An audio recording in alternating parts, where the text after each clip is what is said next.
ന്യൂസിൻ്റെ സുപ്രഭാതം. ദിനസൂചിക. ഇന്ന് കൊല്ലവർഷം 1201, മീനം 8, ക്രിസ്തുവർഷം 2026, മാർച്ച് 22, ഞായറാഴ്ച. സൂര്യോദയം രാവിലെ 6:28. ഭരണി നക്ഷത്രം, ശുക്ലപക്ഷ ചതുർത്ഥി തിഥി.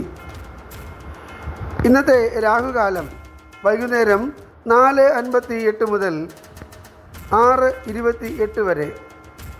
ഉത്തരായണകാലം, വസന്ത ഋതു. ഇന്ന് സൂര്യൻ അസ്തമിക്കുന്നത് വൈകുന്നേരം 6:29. ഏവർക്കും ഞങ്ങളുടെ ശുഭദിനാശംസകൾ. ഇന്നത്തെ പഞ്ചാംഗം തയ്യാറാക്കിയത് ജ്യോതിഷരത്നം ഡോക്ടർ അജിത് കരുവപ്പള്ളി.